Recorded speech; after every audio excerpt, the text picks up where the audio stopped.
Kemudian yang kelima, siapa yang bisa dapat setengah adalah al-ukhtu li'ab, saudari perempuan. Makanya tadi dia itu al-ukht li asyaqiqah, saudari perempuan kandung dengan saudari seayah itu mereka mirip-mirip sebenarnya 11-12.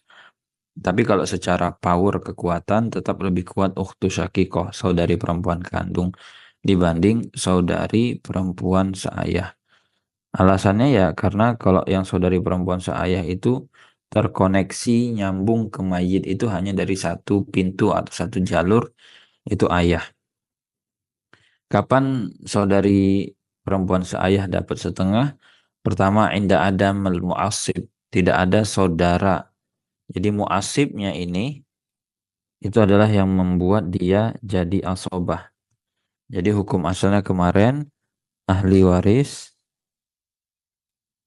ahli waris perempuan itu adalah ashabul furud. Ahli waris perempuan kalau dibuatkan titik nolnya mereka itu adalah ashabul furud. Sehingga hukum asalnya yang namanya perempuan itu kalau dia bilang saya ahli waris perempuan, baik, pasti syariat akan membunyikan. Syariat akan menyebutkan berapa porsinya dia. Hukum asalnya dia adalah orang yang berada di jalur ashabul furud. Dia hanya bisa pindah, berubah menjadi titik satu, yang itu bukan basic aslinya, menjadi bagian asobah atau orang yang mendapatkan porsi sisa. Ini pasti ada yang menyebabkan. Itulah disebut dengan muasib. Nah, sehingga fungsi muasib itu adalah sebab yang membuat ashabul furud berubah menjadi asobah. Kalau tidak ada muasib, tidak mungkin dia jadi asobah. Nalarnya seperti itu. Nah, di sini ketika dibilang al-ukhtu li'ab inda adamil muasib, ketika tidak ada yang membuat dia menjadi asobah, muasibnya tidak ada. Siapa muasibnya? Saudara laki seayah untuk kasus ukhtu li'ab, saudari perempuan seayah. Dan kapan dia bisa dapat setengah? Dia bisa dapat setengah ketika Adam al-musyarik, tunggal. Pokoknya cuma ada satu saja. Dan tidak ada alfar al-waris. Tidak ada anak mayit. Kalau yang wafat punya anak, maka tidak mungkin saudari perempuan seayah dapat setengah. Wal asul waris. Tidak ada dia punya ayah, ya, asul waris, ibu. Kalau tidak disebutkan zakar wa unsa, itu berarti mutlak. Al-akh asyakik. Nah, dia tidak punya saudara laki kandung dan tidak punya saudari perempuan kandung. Makanya di sini kalau ada saudara laki kandung atau ada saudari perempuan yang kandung, itu pasti akan mengganggu porsi dari saudari perempuan seayah atau saudara perempuan seayah. Itu yang mendapatkan anisfu. Jadi kalau ditanya nanti siapa ahli waris yang bisa mendapatkan porsi setengah, atau kalau mau buat pertanyaan, misalnya anak perempuan dari anak laki bisa mendapatkan setengah, benar atau salah, atau pada kondisi apa saudari seayah dapat setengah, maka harus bisa menjelaskan bagian ini gitu ya.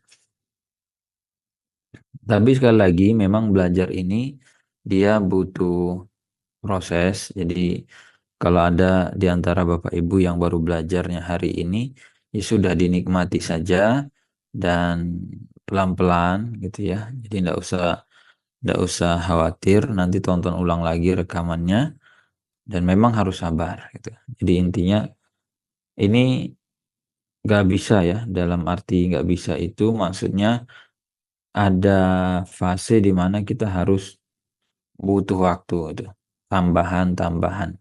Apalagi kalau ini kan kita hanya bahasnya kitab fikih muyasar ya. Jadi modulnya itu ya fikih muyasar hanya 9 halaman.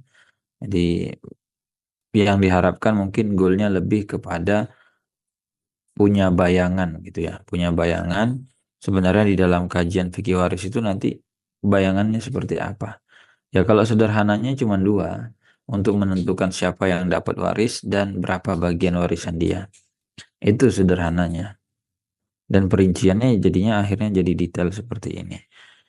Kemudian siapa yang menjadi ashabur rubu? Siapa orang-orang yang mendapatkan porsi rubu seperempat. Kalau tadi kan setengah. Setengah itu ada suami tadi, ada anak perempuan dari anak laki, dan ada saudari, baik yang kandung ataupun yang seayah. Nah, sekarang ashabur rubu. Karena kan tadi cuma ada 6 ya. Siapa yang bisa mendapatkan rubu? Atau siapa ahli waris yang porsi bagian dia cuman seperempat? Di situ dikatakan az-zauj. Nah, perhatikan. Az-zauj atau suami ini muncul lagi di sini. Tadi di awal muncul suami. Berarti suami ada kemungkinan dapat setengah, sebagaimana yang pertama, ada kemungkinan dia dapat seperempat. Kapan suami dapat seperempat? Yastahiqu inda wujudil far'il waris. Ketika yang wafat wujud ada anak. Maka kalau ada anak pasti suami dapatnya ar-rubu seperempat. Itu variabelnya, kondisinya. Kapan suami dapat setengah? Ketika tidak ada anak. Kemudian kapan suami dapat seperempat? Ketika ada anak, gitu ya. Kemudian az-zaujah, ya, az-zaujah ini berarti istri. Az-zauj suami, zaujah istri. Istri bisa dapat seperempat pada kondisi apa? Tasahiquhu inda adami al-far'il waris. Saat yang wafat juga adam, tidak memiliki anak.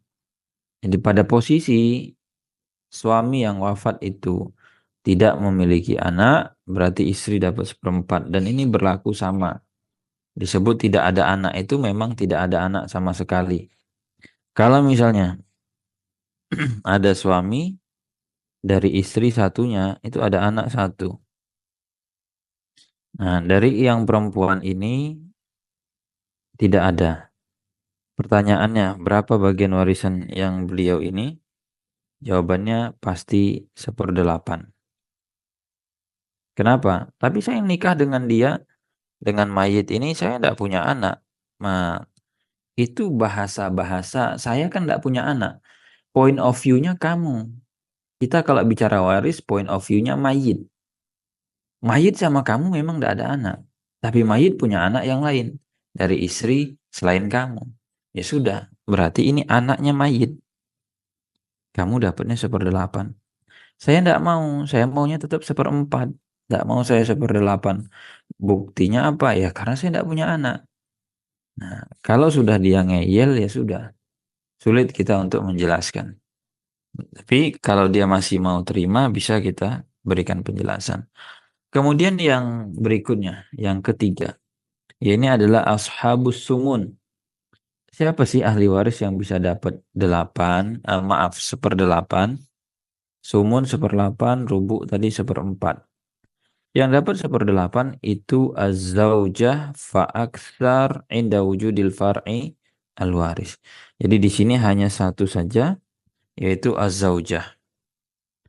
Dan inda wujudi al-far' al-waris. Berarti wujud. Wujud itu ada anak. Dan ini tadi, bagian ini untuk istri atau para istri. Ya, 1/4 atau 1/8. Ini bagiannya istri atau para istri. Sehingga kalau istri beliau ada 2, ya sudah bagian 1/8 itu dibagi 2, bukan untuk sendiri. Ini dibagi 2. Kalau di sini ada istri juga, ya sudah kongsi mereka. 1/8 itu dibagi 2 sama dengan masing-masing 1/16. Kalau nanti masing-masing 1/8, jadinya totalnya berarti 2/8 ya. 2/8 jadi 1/4. Nah ini salah. Jadi angka seperempat, seperdelapan itu masing bukan masing-masing tapi untuk total. Jadi kalau istrinya ada tiga, ya sudah tiga dibagi. Istrinya ada empat dibagi ke empat. Dan tidak boleh dikuasai oleh istri pertama, tidak boleh dikuasai oleh istri terakhir. Karena di masyarakat itu kejadiannya biasanya kalau istrinya lebih dari satu, ada saja salah satu istri yang nakal. Pokoknya ini untuk saya semua, yang sana nggak dapet. Kan yang susah saya, yang nemani dari nol saya. Tidak ada urusan. Bagi waris, ikut aturan Allah, bukan ikut perasaan, bukan ikut logika. Kalau itu harta mayit, maka bagikan seperti yang Allah inginkan. Kemudian, yang keempat, ashabu as-sulusain. Ada orang-orang yang mendapatkan, ini tadi cuman ada istri ya, istri atau para istri. Dengan catatan dapat seperdelapan pada kondisi adam wujud. Tidak ada, eh indah wujud, berarti saat ada anak. Berikutnya yang bagian 2/3. Siapa yang bisa dapat bagian 2/3? Yang pertama al-banat. Berarti ini sambungannya dari yang sebelumnya. Anak perempuan bisa dapat 2/3 dia ketika tadi ada anak perempuan juga di posisi yang ini, yang setengah. Yang di sini albint. Nah, di sini albanat berarti jamak dari albint. Kapan itu? Indah adam al-mu'asib. Tidak ada anak laki, berarti mayit hanya punya anak laki. Hanya punya anak perempuan. Itu yang tadi di sini. Kalau anak perempuannya hanya ada mereka saja dan itu lebih dari satu, bisa dua, minimal dua. Nanti mau ditambahin jadi tiga ya silahkan. Tapi dua juga sudah bisa. Itu bagiannya adalah 2/3.